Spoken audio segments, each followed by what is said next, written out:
welcome to Advent Chocolate Hound Streams. This is day 15 with me, Alex. Hello. As you can see, I am dead tired again. It's one of those days where it was just non-stop with work. So anyway, I'm here. I've got the usual Advent calendar tea and day 15 for Advent, or for the Forbidden Fiber Company Advent calendar. And then I have a couple of other things to show off, so let's get started. As usual, tea time. And today's tea is called Kinder Jup Jup tea, which I have no idea what that means. If you have any ideas, give me a comment. But I really love the way this one smells. It reminds me of bubble gum, like a fruity bubble gum. Kind of that generic bubble gum flavor, but with a little bit of that fruit smell. Think of like like the Fruit Stripes gum, if you remember that from the 90s. But anyway, it smells delicious.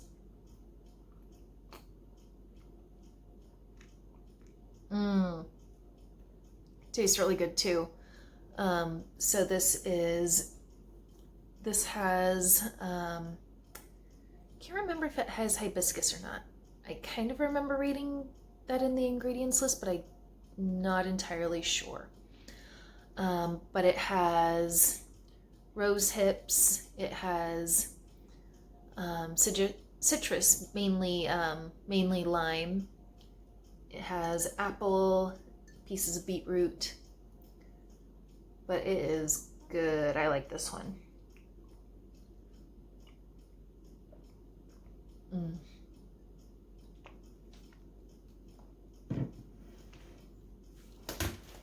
Yum.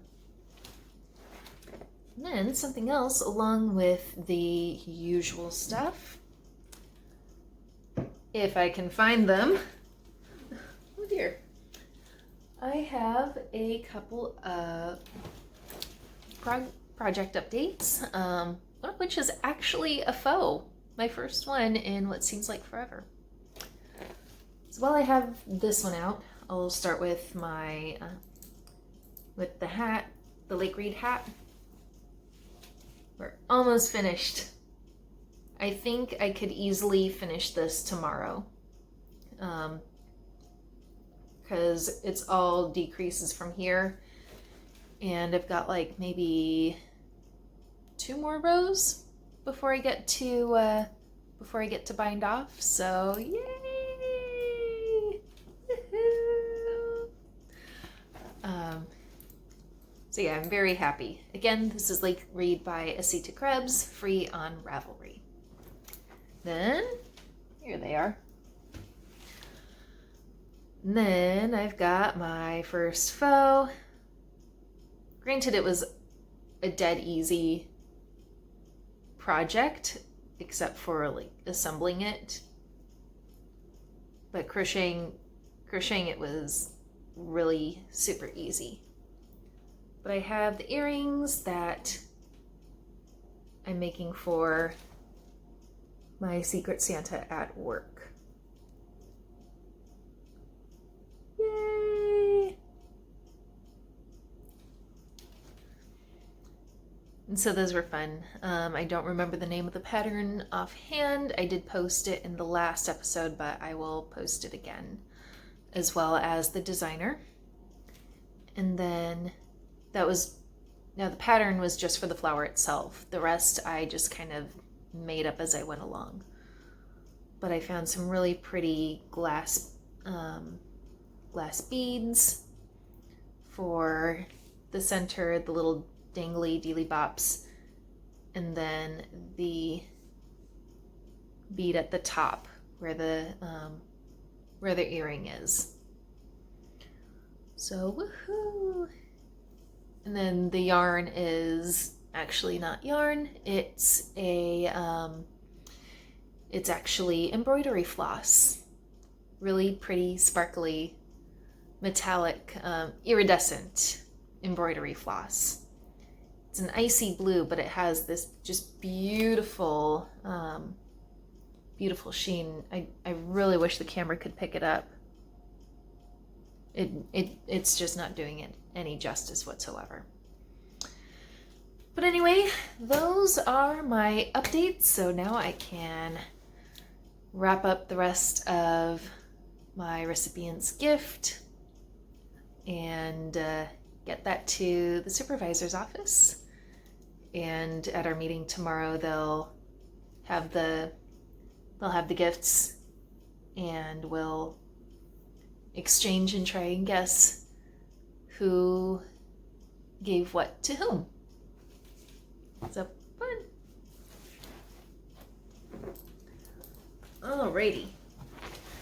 So as usual, or the new usual, I am a bare bit behind on the Advent photo challenge, but today's prompt is rejoice, which leads me into one quick thing that you might have noticed earlier on in the announcement, or in the introductory sequence, the lettering that announces Advent chat day, blah blah blah.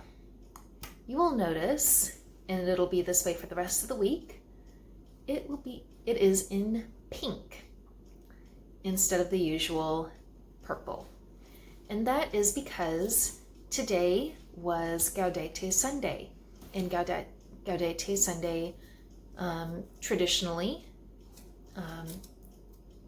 on Gaudete Sunday, there we go. On Gaudete Sunday, traditionally, the vestments for the priest, the fabrics in the church go from purple to pink, or actually it's traditionally rose colored, because rose colored is a little bit more reverent sounding than just pink. But anyway, so you will notice the rose colored lettering, and that'll be all week because, like I said, this week is Gaudete Sunday, which means rejoice, and that is the third Sunday of Advent. And today's photo prompt, which I haven't even had time to think about, is rejoice. So tell me, what are you celebrating, or what events are you rejoicing in for this week? So let me know in the comments. Alrighty. Right now I'm rejoicing that I get to go to bed in a few minutes. It's been a day. But anyway, let's cut to the chase and open box 15. As usual, gonna close my eyes.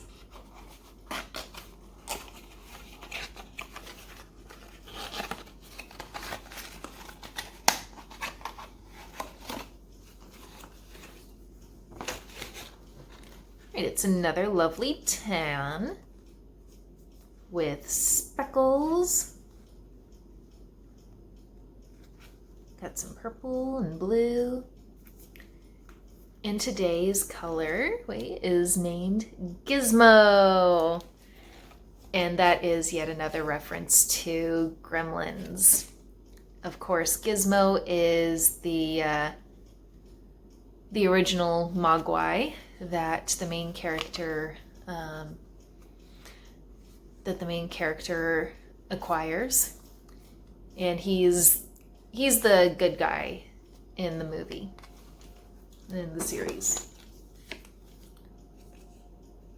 So yep, here is the little info card. Here's Gizmo. So it reads, when Billy Peltzer is given a small creature called a mogwai by his father, he is unaware of the carnage he is about to encounter. There is a huge responsibility in looking after Gizmo, as there are certain rules which must be followed. The mogwai must be kept away from bright light, never made wet, and never, ever be fed after midnight.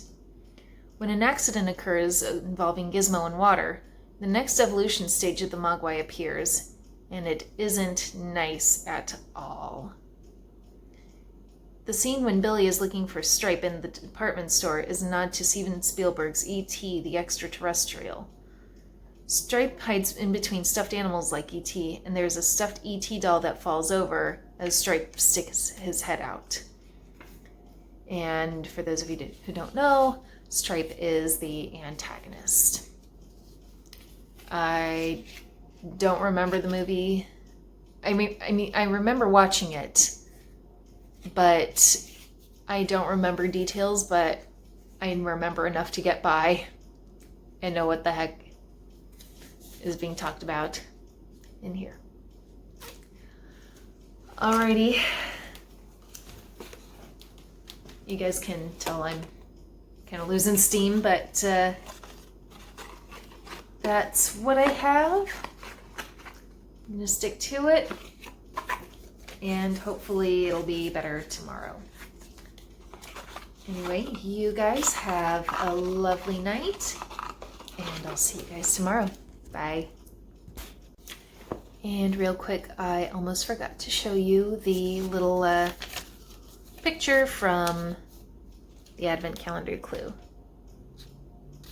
So there's Gizmo in all his cuteness. So that is what a normal, happy mogwai should look like.